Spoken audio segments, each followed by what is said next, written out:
오늘 아침 새벽 기도회 시작하겠습니다. 우리 찬송가 393장으로 같이 찬송하시겠습니다.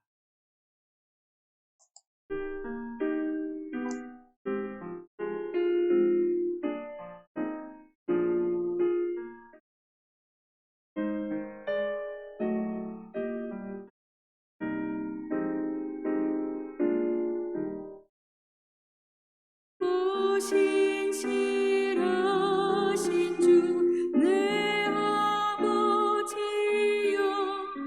늘 함께 계시니 두려움 없네.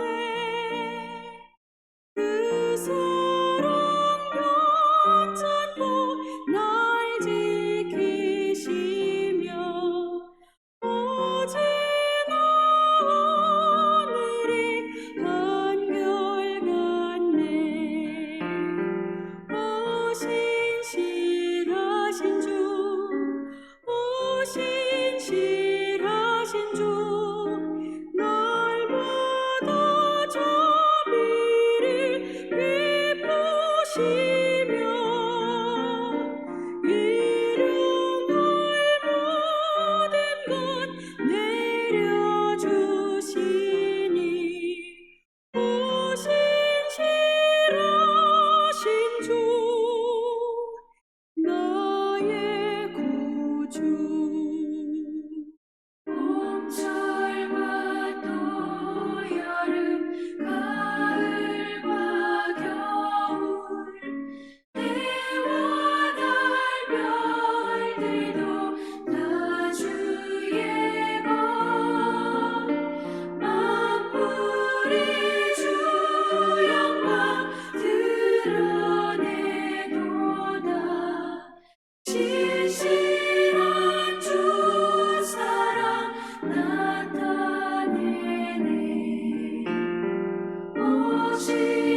신실하신 주,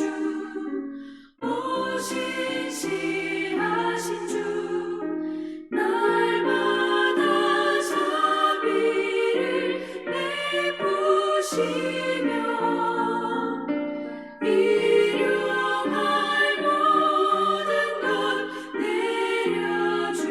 내려주시니 신실하신 주 나의 구주. 내 죄를 사하여 안위하시고 주 친히 오셔서 인도하네.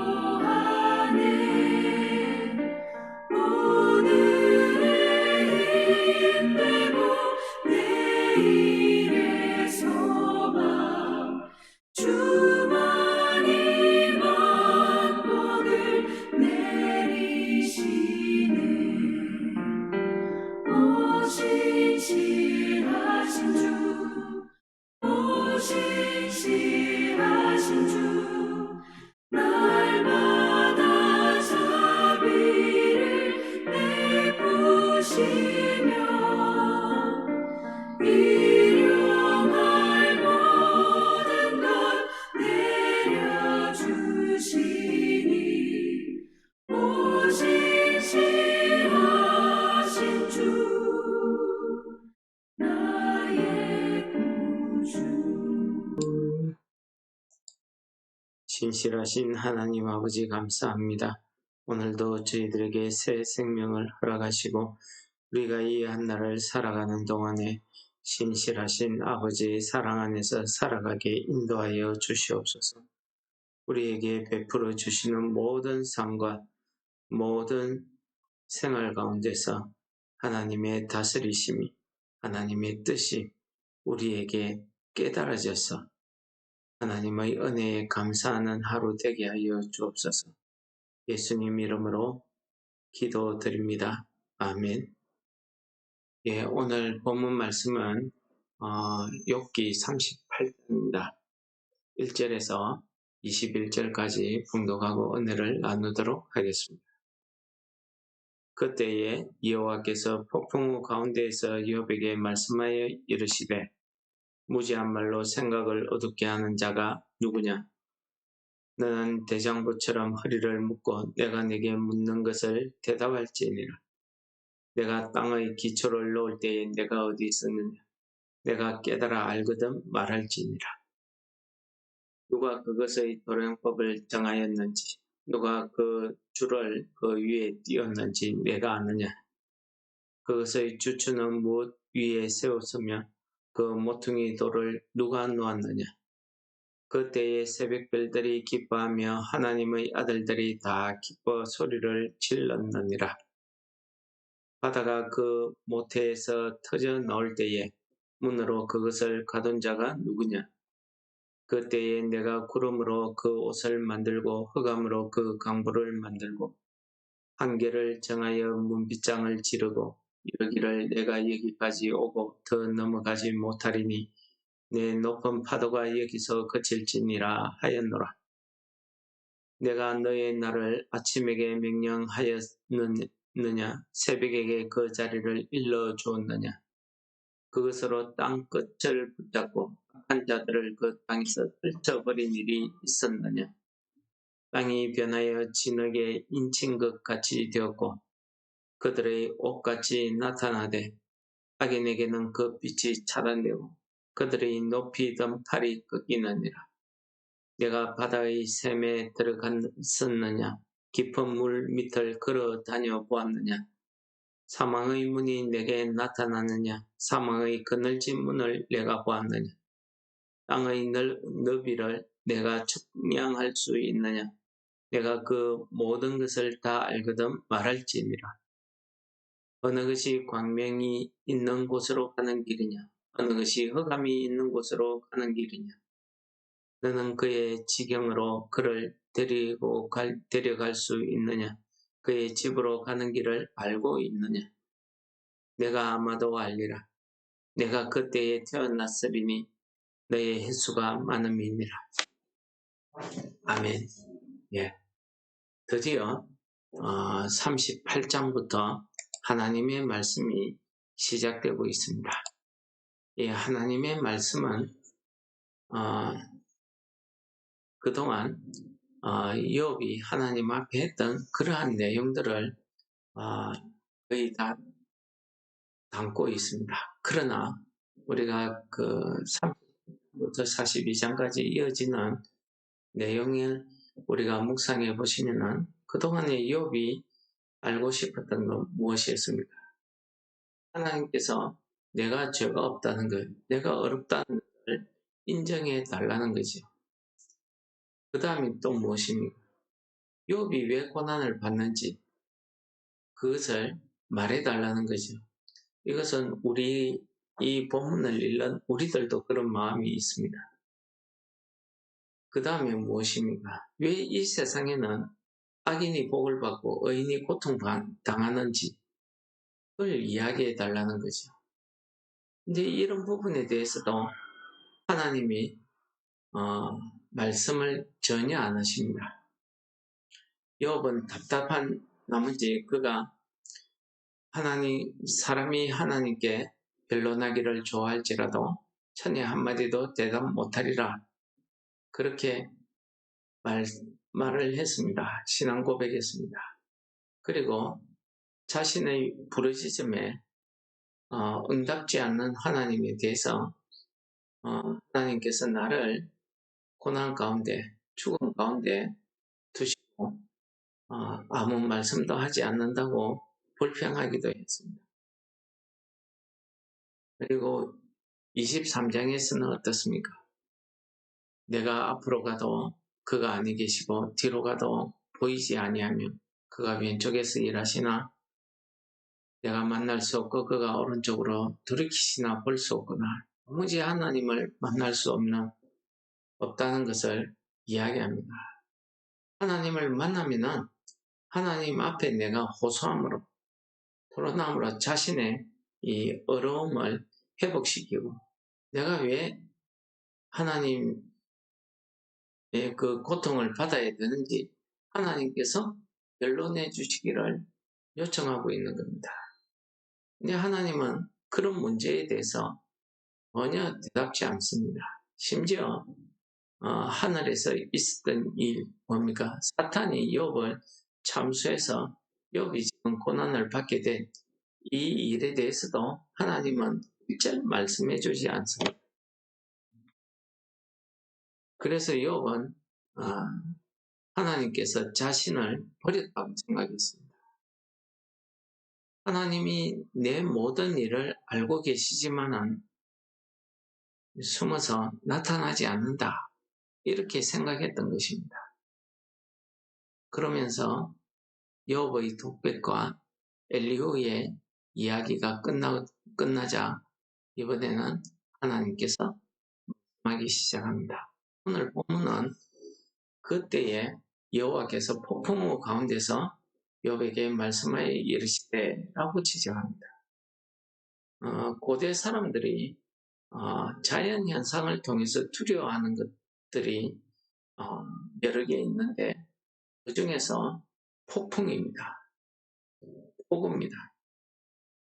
이것은 고대 사람들이 신이 나타난다 이렇게 생각을 했던 것입니다. 그래서 폭풍우 가운데서 욥에게 나타나서 말씀하시는 하나님, 욥이 그 하나님을 두려움으로 밖에 없다는 것을 우리에게 보여주고 있습니다. 하나님이 나타나지 않았어. 숨어 계신 줄 알았는데 하나님께서 폭풍우 가운데서 나타나신 것입니다. 욥에게 말씀하십니다. 무지한 말로 이치를 어둡게 하는, 생각을 어둡게 하는 자가 누구냐? 라고 이야기하면서 너는 대장부처럼 허리를 동이고 내가 내게 묻는 말에 대답하라고 하나님께서 말씀하십니다. 허리를 동이고, 그러니까 대등한 관계에서 이야기하자는 것입니다. 창조주와 피조물이 대등한 관계에 있을 수가 없습니다.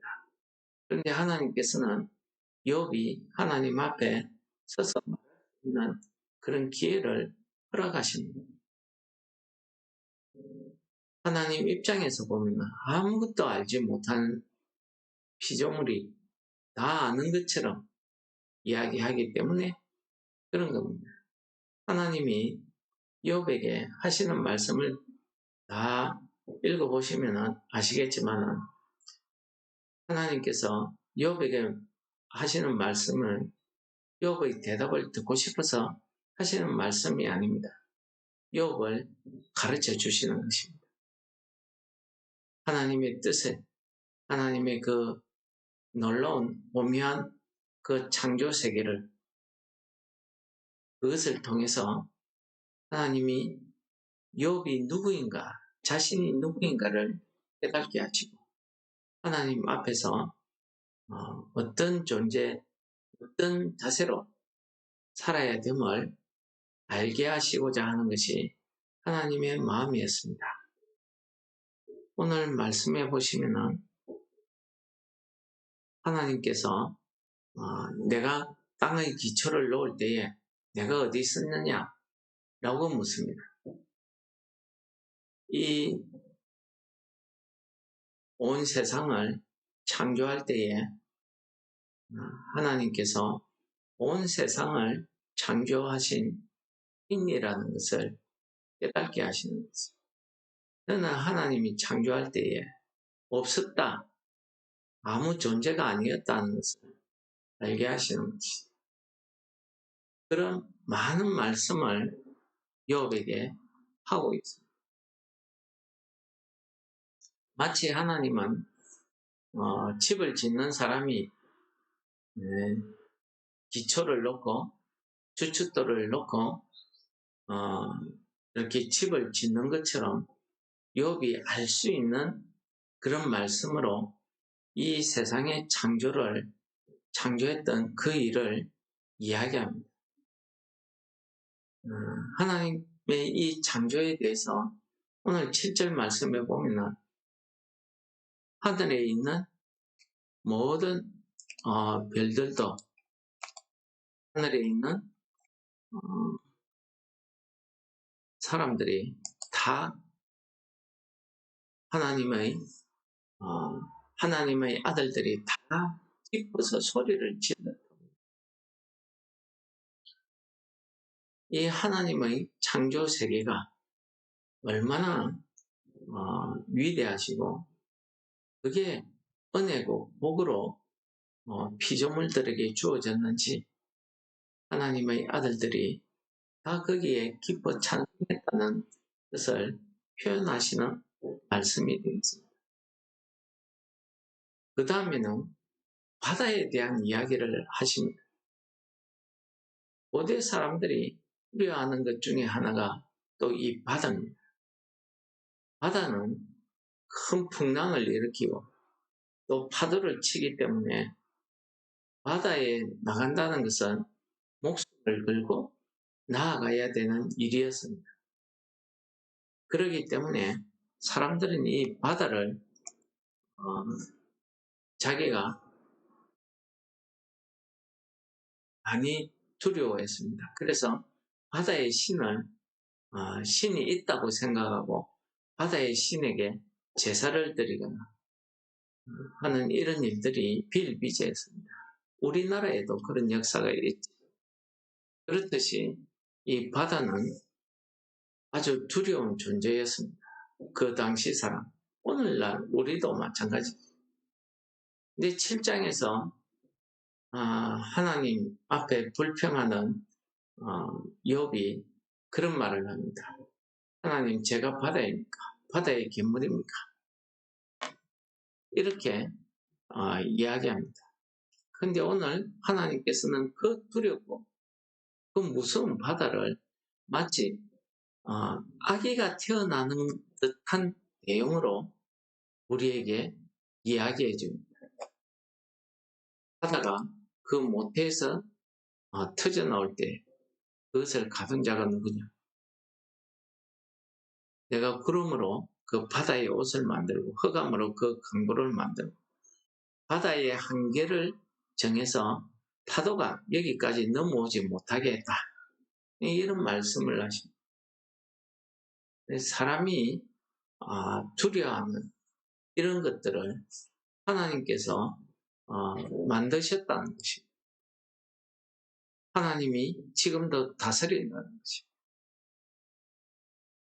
하나님은 바다가 있어야 할 자리를 정해주시고 그것을 통해서 이 세상을 다스리고 계신다는 것입니다. 때로는 이 바다가 두려움의 존재이나 바다는 많은 먹을 것을 의존, 풍족한 해산물을 그들에게 주고 있다는 사실입니다. 그 다음에 12절부터는 이제 아침에 대한 이야기를 하고 있습니다. 새벽별을 이야기합니다. 아침에게 명령해서 해가 떠오르게 한 적이 있느냐. 새벽이 떠오르는 해가 세상을 비추어 어두울 때 몰랐던 모든 것이 드러나게 하셨다는 말씀을 하고 있습니다. 여러분, 오늘 하나님께서 욥에게 말씀하시는 이러한 내용들은 우리 사람의 지혜로 우리가 알 수 없습니다. 하나님께서 왜 고대인들이 두려워하는 이 바다에 대해서 마치 아기의 탄생을, 그의 성장을 표현하듯이 이렇게 표현할까요? 사람에게는 바다는 두려운 존재입니다. 바다는 악한 존재입니다. 하나님 앞에서는 그것이 아무런 의미가 없다는 것을 이야기하죠. 하나님께서는 오히려 이 두려운 바다를 사용해서 거기에서 많은 먹을거리를 사람들에게 주고 있습니다. 즉 무엇입니까? 바다와 같은 이 악한 사람들도, 두려운 존재들도 하나님께서 그 한계를 정하시고 하나님께서 그들을 통해서 하나님의 뜻을 이루고자 하는 그러한 하나님의 마음이 그러한 하나님의 계획이 있다는 사실을 우리에게 가르쳐주고 있습니다. 이러한 하나님의 마음을 우리가 누가 알겠습니까? 하나님께서 본문에서 온전하다. 하나님께서 본문에서 정말 악에서 떠나 정직하다는 이 욥조차도 그는 이 악인들이 왜 이 세상에서 복을 받고 왜 의인들이 고난받는지를 몰랐던 것입니다. 그렇게 하시는 하나님의 마음을 깨닫지 못한 거지. 이 세상에 아침, 이 새벽을 이야기하신 것은 우리가 이 죄악, 사망의 어둠이 있을 때에, 고난, 고통 가운데 있을 때에 이것이 영원히 지속될 것 같아서 두려워하고 겁을 냅니다. 그러나 오늘 하나님께서는 이 어둠이 물러갈 때가 있다는 것을 새벽을 통해서 우리에게 깨닫게 하십니다. 새벽에 떠오르는 해가 이 세상을 다 비추게 되면 어두울 때 감춰져 있었던 모든 사실이 다 드러난다는 것입니다. 그렇습니다. 사람들은 아무도 안 보면 모르겠지 합니다. 사람들은 자기 입장에서 모든 악한 사실들을 정당화시키기도 합니다. 힘으로, 돈으로 눌러서 아무 말 못하게 합니다. 그러나 하나님이 정한 때가 되면 모든 것이 밝히 드러난다는 것이고, 하나님이 정하신 그때에 때가 되면 하나님 앞에서 결코 심판을 피할 수 없다는 겁니다. 그러므로 이 땅에서 이루어지는 악인의 그러한 삶에 대해서 우리가 부러워하면 안 된다고 성경이 말씀하고 있습니다. 그것은 됩니다. 하나님의 때, 그 심판의 때가 되면은 그것이 드러날 것이기 때문입니다. 우리는 그 하나님의 심판의 때를 우리가 죽은 이유를 생각하는데 그렇지 않습니다. 현실에서도 마찬가지입니다. 하나님이 정한 때가 되면은 악한 자들은 그 자리에서 벌을 받게 된다. 하나님의 공의의 심판을 받게 된다는 것을 우리에게 가르쳐 주십니다. 여러분, 오늘 본문 말씀 하나님께서 창조 세계를 말씀하시면서 욥에게 또 이 말씀을 듣고 있는 우리에게 하나님의 마음을 깨닫게 해주십니다. 그것이 무엇입니까? 아무리 우리가 두려워하고 우리가 이길 수 없고 우리가 무서운 존재라도 하나님 손안에 있기 때문에 하나님의 섭리로 다스리기 때문에 그들이 할 수 있는 게 한계가 있다는 것입니다. 하나님이 그 한계를 정하셨다는 것입니다. 오히려 하나님께서는 그런 악을 통해서 우리에게 먹을 것을, 우리에게 복을 제공하고 있다는 사실을 가르쳐 주시는 말씀 아니겠습니까? 아침과 새벽이 무엇입니까? 하나님의 때를 이야기합니다. 그때가 되면은 우리를 괴롭히던 원수, 이 고난, 고통도 다 끝날 것이고 어둠 속에 감춰져 있던 그 죄악, 악한 일들이 다 드러날 것이기 때문에 하나님의 공의가 그것을 심판하신다. 이것이 우리의 믿음 아니겠습니까? 오늘 본문 말씀을 통해서 이 사순절 기간 하나님의 마음을 알아가는 우리 성도 여러분들 되시기를 축원합니다. 우리에게 두려움으로 다가오는 바다와 같은 폭풍과 같은 이런 문제들도, 이런 고난도, 시험도, 어려움도 하나님께서 그것의 한계를 정하시고 하나님의 손에 주권에 달려있다는 사실을 우리가 깨달을 때에 우리는 이 땅에서 내게 당하는 이런 고난, 고통을 두려워할 이유가 없다는 것입니다. 이것이 하늘에서 주시는 하나님의 평안 아니겠습니까? 사람의 몸을 죽일 수는 있어도 그 영혼까지 죽이지 못하는 사람을 두려워하지 말라고 말씀하십니다. 하나님의 그 높으신 뜻과 그 오묘한 일을 우리가 어찌 깨닫겠습니까? 우리 지혜로는 한계가 있다는 사실.